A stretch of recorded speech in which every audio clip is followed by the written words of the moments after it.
Hey everybody, Koricon here, and this is my spoiler-free review of Dunkirk, directed by Christopher Nolan and starring Fllon Whitehead, Mark Rylance, Tom Hardy, Kenneth Branagh, and for fans of One Direction, it does have a little bit of Harry Styles, who surprised me. He actually did a lot better job than I was expecting. However, I should have expected that he would do a good job because Christopher Nolan wouldn't have cast him unless he would do a good job. For what I understand, Christopher Nolan did not hire him because he was Harry Styles. Harry Styles had gone through all of the auditioning process just like everyone else during the open call, and he just won the part. So it makes sense that he won the part. It did not feel like they were using his fame to try and get people in the theater. I thought he did a good job. This movie is gotta be one of the best movies, if not the best movie of the year. It needs to be up for all of the awards. Best director, best movie, best special effects, best writing, all of them. However, there isn't much writing to be done in this movie when it comes to dialogue. Now, Jonathan Nolan, who normally writes all of the movies with his brother Christopher Nolan, was not working on this movie. But there isn't a lot of dialogue, so it didn't miss him too much, but it would have been nice if he was involved. I think he was working on other things. I think the fact that there is little dialogue really helps the movie, because Christopher Nolan is a great visual director. He can show you things visually without having to explain it in exposition. Now, there was one scene of exposition between Kenneth Branagh and another soldier. It was necessary. I probably didn't need to hear it, but for other people it would be necessary. It didn't feel out of place, though. So, one scene of exposition, and it was very short. It was only a couple of sentences. That's perfectly fine. Doesn't ding the movie whatsoever. But when I say there is little to no exposition, that's the one thing that gave it to you. Everything else, he showed it on screen and you understood the situation. Everything in this movie, I don't think there was any CGI, if very little. I think I may have seen one thing that could be CGI just because it would have been too dangerous to do it practically. But everything in this movie is practical. The airplanes, the boats.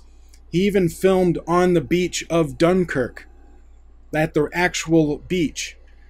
They got planes from that era that they fixed up.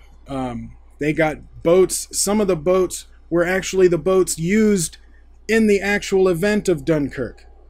So he went all out to try and get authentic visuals of everything involved. Costumes were great. All of the practical effects, amazing. The battles in the sky, the aerial battles, incredible.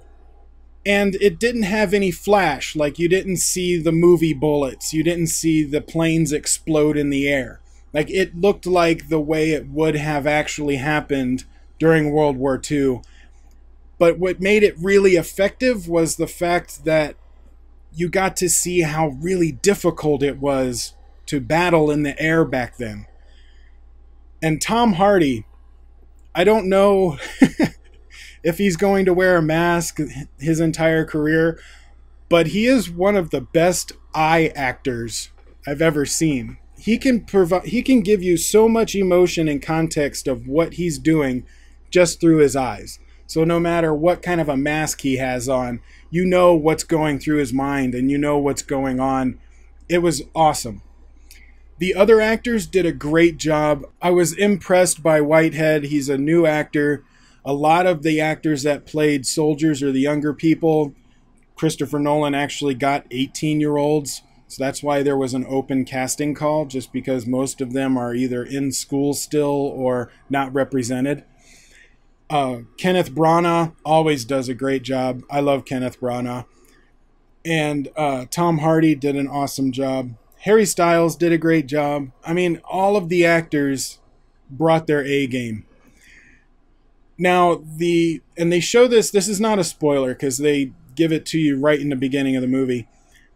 But Christopher Nolan really enjoys not making linear storylines. When I say a linear storyline, you have 3 acts that happen in time that go from the beginning all the way through the end. That's how most movies happen. Now, sometimes you might get the ending first, and then you find out what happens. Like they say, 8 years earlier kind of thing. This was just like Memento, how Memento was filmed backwards. This movie was very unique in its time scale as well. On the beach, the stuff that happened on land, that took place within 1 week. The stuff that happened at sea took place during 1 day. And the stuff that happened in the air took place within 1 hour. And then all of those storylines are being intercut and happening at the same time. So it does take a little bit of time to acclimate to that. Some people might get lost, but I think as long as you understand that in the beginning, and he does tell you, land 1 week, then the movie flows very nicely. So you get to see things that happened after the fact. So like stuff that happened on land, you get to see it happen again during the sea part, or you get to see that point of view during the same time period. So through the length of the movie, the 1 hour period of the flight happens through the whole movie, the 1 day happens through the whole movie, and the 1 week happens through the whole movie. They just intercut through those time periods. It was a very interesting way of filming, and I enjoyed it. I like things that are a little different and makes you think. As a war film, top notch. It's going to go down as one of the greatest war films, up there with like Saving Private Ryan for current movies. I loved it. I came out of the theater on a super high. Just, it doesn't let up. From the first scene, you're invested. And it's just intense through the whole thing. There is not 1 minute that's wasted, because this is Nolan's shortest movie. It was 1 hour and 46 minutes. Most of his movies are over 2 hours. But that doesn't hurt the movie, because he uses every single minute of the movie. Now, when I went to see it, there were 3 women behind me that were talking through the trailers, which is fine, because it's the trailers. I prefer you to be quiet. Movie etiquette, because I like watching the trailers. But if someone is talking, whatever, I'm fine. They were talking at full volume too. Like, they weren't even trying to whisper to each other. They were like, hey, did you want some popcorn? I was like, oh my gosh, please don't do this during the movie, because that's one of the things I can't stand. I can't stand it when people talk during a movie. It is so rude. The people next to you paid the exact same amount for a movie ticket. So don't ruin their experience because you're self-centered. So don't ever talk in a movie theater. Very little. Only a whisper of something if you need to, but that's it. Otherwise, shut up. But with this movie, as soon as it started, they stopped talking, but it was so intense, no one really had time to breathe or calm down. There were no slow moments where you had a chance to actually talk. You were just absorbing everything that was coming at you on screen. And by the end of the movie, when the credits rolled, you could feel everyone in the theater like take a breath, like, oh, like they couldn't breathe through the whole thing. It was so engaging. There was even one lady, and I feel bad for her. I think she knew someone in the military or has a close relative that's in the military, because she had trouble breathing at the end of the film and was crying in the hallways. Like, it really hit home for her. And I felt bad for her. But that's how intense this movie is. And that's how realistic the movie is. Now, it's PG-13, so they don't have the over-the-top gore. It didn't affect the movie. Most of the time with war movies, if it's got a PG-13, it takes away from the movie. This one, it didn't. Also, you don't have any extraneous dialogue. The dialogue that is in it had to be said between characters. Other than that, no dialogue, and I loved that. Also, it was based off of running out of time, which makes sense because they're stuck on this beach. The enemy is all around them, and they need to get off the beach.